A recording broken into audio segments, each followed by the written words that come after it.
بسم اللہ الرحمن الرحیم۔ السلام علیکم، میں سمیع ابراہیم ہوں، آپ ہمارا یوٹیوب اور فیس بک دیکھ رہے ہیں۔ آج شہباز شریف صاحب وزیر اعظم پاکستان نے ایک ایپیکس کمیٹی کا جو اجلاس تھا اس کی صدارت کی، اس کے بعد انہوں نے گفتگو کی ہے۔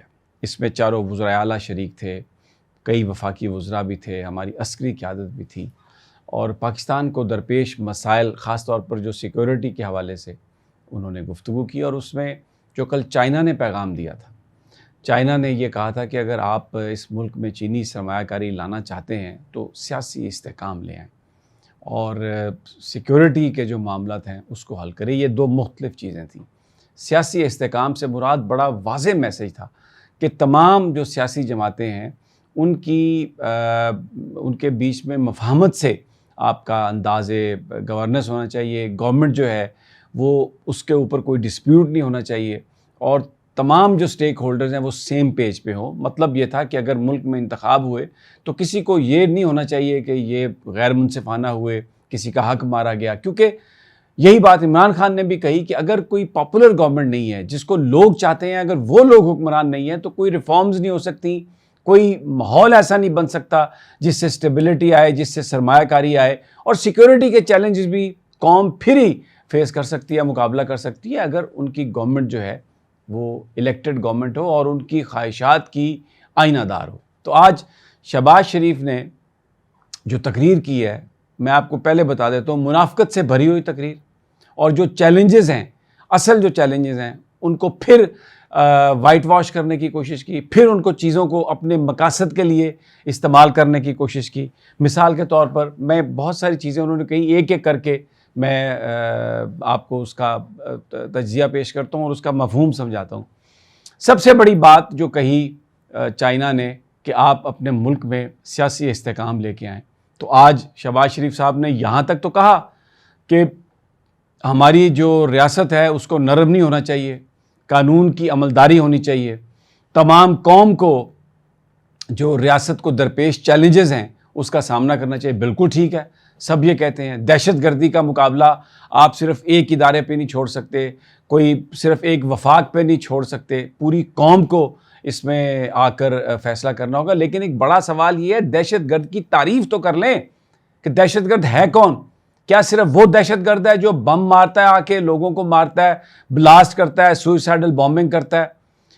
لیکن یہاں پر تو یہ ہو رہا ہے کہ جو لوگ سیاسی جماعت تحریک انصاف کا جھنڈا لے کر یہ مطالبہ کرتے ہیں کہ آپ جو انتخاب کے اصل نتائج تھے اس کے مطابق حکومت بنائیں، اور جو خواتین ورکرز کی رہائی کا مطالبہ کرتا ہے، جو عمران خان کی رہائی کا مطالبہ کرتا ہے، اس کے خلاف آپ دہشت گردی کا پرچہ درج کروا دیتے ہیں۔ مجھے یہ بتائیے کہ ایک جھنڈا لے کے کسی پارٹی کا نعرہ لگانے والا دہشت گرد ہے تو فارم 45 کو ریجیکٹ کر کے اور جعلی فارم 47 ایشو کر کے جو حکومت میں آتا ہے، جو حکومت کرتا ہے، کیا اس سے بڑا کوئی دہشت گرد ہے؟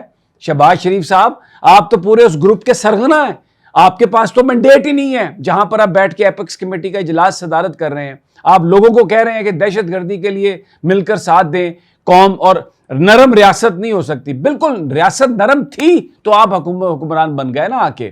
اگر یہ ریاست سٹرونگ ہوتی، اگر یہاں پر قانون اور آئین کی عملداری ہوتی، اگر یہاں پر جو اخلاقی تقاضے ہیں، جو موریلٹی ہے، اگر یہاں پر وہ ایگزسٹ کر رہی ہوتی، تو کیا آپ بن سکتے تھے وزیر اعظم؟ کیا مریم نواز بن سکتی تھی وزیر اعلیٰ؟ کیا زرداری بن سکتا تھا صدر؟ تو آپ تو سرغنہ ہیں۔ آپ کہہ رہے ہیں پوری قوم آپ کی مدد کرے دہشت گردی کے خاتمے کے لیے، تو پھر وہ تو جو کل عمران خان صاحب نے کہا کہ ہم ان سے کیا موسم کی بات پوچھیں، ان سے کیا ان سے بات کریں؟ فارم 45 کی اگر ان سے بات کرتے ہیں تو ان کی تو حکومت ہی ختم ہو جاتی ہے۔ یہ تو اس اہل ہی نہیں ہے، یہ تو اس قابل ہی نہیں ہے، ان کے پاس تو وہ مینڈیٹ ہی نہیں ہے۔ تو بھائی کیا سب سے بڑے آپ خود دہشت گرد ہیں؟ اگر میں وہ سارے واقعات اگر لاؤں، خواتین ورکرز کو اٹھانا، ان کو مارنا، ان کو جیلوں میں بند کرنا، الیکٹڈ لوگوں کو مارنا، زبردستی پریس کانفرنسز کروانا، یہ دہشت گردی نہیں ہے؟ تو پھر کس نے کی یہ دہشت گردی؟ آپ سرغنہ ہیں اس کے، تو کون آپ کی مدد کرے گا؟ پھر آج آپ نے ایک وعدہ کیا، سوشل میڈیا کی منفی مہم کو ناکام بنا دیا۔ کس نے کیا ناکام بنایا آپ نے؟ اور کون سی منفی مہم تھی؟ جو لوگ چوری کی، جنہوں نے مینڈیٹ پہ ڈاکے مارے، لوگوں کے گھروں پہ چھاپے مارے، اس کے بارے میں آواز بلند کرنا، اس کو روکنے کے لیے آپ نے چائنا سے فائر وال منگوا لی, اس کے لیے آپ نے ٹویٹر کو ایکس کو بند کر دیا. یہ آپ نے کامیابی حاصل کی سوشل میڈیا کے خلاف کہ آپ نے وہ فورم ہی بند کر دیے. اور کتنے لوگوں کو اٹھایا آپ نے سوشل میڈیا میں جو یہ کہہ رہے ہیں کہ آپ اس کو حکومت دیں جس کا یہ حق ہے, اور ظلم کرنا بند کریں. اور یہ جو کہ یہ آپ نے حد کے عزت پاس کرا لیا, بل بنا دیا حد کے عزت کا, یعنی وہ اربوں روپے آپ کی بھتیجی نے ایک مہم میں لگا دیے پنجاب میں. اور وہ ٹک ٹاکر وزیر اعلیٰ جو ہے وہ روزانہ جو آ کے جس طرح سے اس کی وہ جو ہمجولیاں ہیں وہ پریس کانفرنسز کرتی ہیں, اور وہ اربوں روپے اشتہاروں پر لگا دیے, قوم کا خرچہ. اس پر اگر بات کریں تو آئینی اداروں کے آپ نے خلاف بات کی ہے, آپ کے خلاف پرچہ. یہ اس طریقے سے آپ نے میڈیا جو کیمپین ہے اس کو آپ نے ناکام بنایا. کیوں جھوٹ بولتے ہیں آپ؟ یہ منافقت سے بھری گفتگو پاکستان کو کہیں نہیں لے جائے گی.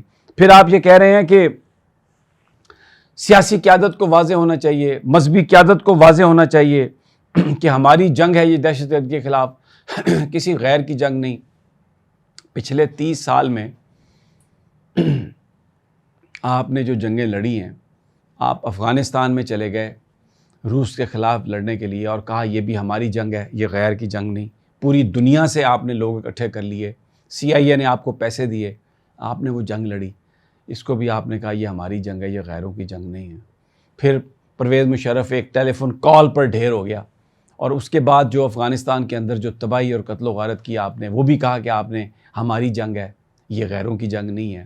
اب پھر آپ بجائے اس کے کہ آپ مذاکرات کے ذریعے, امریکہ جیسا ملک مذاکرات کے ذریعے معاملوں کو حل کر رہا ہے, لیکن یہاں پر آپ کہتے ہیں کہ جی نہیں, یہ دہشت گردی کی جو جنگ ہے یہ تو ہماری جنگ ہے, یہ کسی کی جنگ نہیں ہے. ابھی آپ پارلیمنٹ میں بحث کرائیں, اور اس پارلیمنٹ میں جس میں وہ جماعتیں موجود ہوں جو عوام کی حقیقی نمائندہ جماعتیں ہیں, آپ فارم 47 کی جعل سازی ختم کریں, اور وہ لوگ جن کو عوام نے مینڈیٹ دیا وہ بیٹھ کر یہ فیصلہ کریں کہ ہم نے پالیسی کیا بنانی ہے. آپ تو IMF سے پیسے لینے کے لیے امریکہ کی جھولی میں گر گئے ہیں. آپ تو وہ امریکہ, اس کے اندر جو ٹرمپ جو کہتا تھا کہ جی ہم نے جنگ نہیں لڑنی, پھر یہ ڈیموکریٹس آ گئے, انہوں نے کہا ہم نے جنگ لڑنی ہے, تو آپ تو ان کے کہنے پہ پوری جنگ لڑ رہے ہیں, اور آپ پھر ہمیں یہ درس دے رہے ہیں کہ جناب یہ ہماری جنگ ہے, یہ واضح ہونا چاہیے, یہ غیروں کی جنگ نہیں ہے. یہ ہماری جنگ تب ہوگی جب اس کو لڑنے والے وہ لوگ ہوں گے جن کو عوام کا مینڈیٹ حاصل ہے. اس حکومت کو کوئی نہیں مانتا.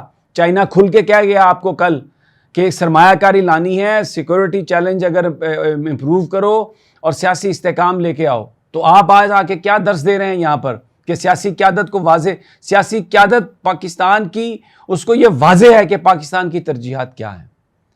لیکن کیونکہ آپ کمزور ہیں, آپ اس ریاست کو نرم ریاست کہہ رہے ہیں, آپ ابھی مزید قانون سازی کی بات کر رہے ہیں کیونکہ آپ کو ضرورت ہے. یہ حکومت, آپ کو پتہ ہے کہ نہیں, اگر پیچھے سے آپ کی وہ لاٹھی ہٹ جائے جس نے آپ کو ٹیک دی ہوئی ہے تو آپ سروائیو نہیں کر سکتے. تو یہ جو آپ نے جو باتیں کی ہیں, اچھا یہ بات بالکل صحیح ہے کہ ریاست کے ایک ادارے پر, یعنی فوج اپنا کام کر رہی ہے بطور ادارہ, اس پر آپ یہ نہیں چھوڑ سکتے. یہ بات بھی ٹھیک ہے کہ جو وسائل فوج کو چاہیے آپ کو دینے چاہیے. صوبے اگر نہیں دے رہے تو 2 صوبوں میں تو آپ کی گورنمنٹ ہے, ایک پنجاب میں آپ کی گورنمنٹ ہے, آپ کی اپنی بھتیجی کی ہے, اور سندھ میں پیپلز پارٹی کی ہے. تو کہاں پر رینجرز آپ کو چاہیے جہاں پر آپ نے لگائے ہوئے ہیں, تو وہاں پر ان سے لیں آپ پیسے. یہ ایپیکس کمیٹی میں آپ کس کو سنا رہے ہیں؟ پھر آپ یہ کہہ رہے ہیں کہ ڈائلاگ, سب کو مل کر کام کرنا ہوگا. بھائی یہی سب لوگ کہہ رہے ہیں سب کو مل کر کام کرنا ہوگا, لیکن اس کے لیے کوئی بینچ مارک تو طے کریں. محمود خان اچکزئی کو کوئی ایسی آفر دیں جس پر عمران خان اوکے کرے کہ ہاں ٹھیک ہے بات ہو سکتی ہے. اور وہ کیا ہوگی؟ وہ الیکشن کا انعقاد ہوگا. جو الیکشن میں زیادتیاں ہوئی ہیں اس کا آپ نے سدباب کرنا ہوگا. جو لوگ حقیقی نمائندے ہیں جن کو لوگوں نے ووٹ دیے ان کو اقتدار دینا ہوگا. یہ کریں آپ ڈائلاگ اس پہ. کس نے آپ کو منع کیا ہے؟ آپ کس کو سنا رہے ہیں؟ یہ آپ ہی نے کرنا ہے. یہ آزادی اظہار جو ہے وہ آپ کہہ رہے ہیں کہ حق ہے, لیکن نفرت کا اظہار نہیں ہونا چاہیے. اگر کوئی میرے گھر میں رات کو گھسے اور میرے بچوں کو اٹھا کے لے جائے, یا مجھے اٹھا کے لے جائے, یا میری عورتوں کو بے عزت کرے, میرے گھر کو توڑے, کاروبار کو برباد کرے, تو میں کیا اس کو پھول پھینکوں گا؟ اور پہلے ان کو تو روکیں. اگر اب دیکھیں نا اس ملک میں 3-4 واقعات ہوئے ہیں، جو طاقتور لوگ ہیں ان کے کسی بندے کو آپ کہیں تو وہ آ کے تھانے پہ قبضہ کر لیتے ہیں، اور میں ایک غریب شہری ہوں، میرے ساتھ اگر کوئی زیادتی کر جائے، میں اپنے 4 بندے لے کے جاؤں تو میں دہشت گرد۔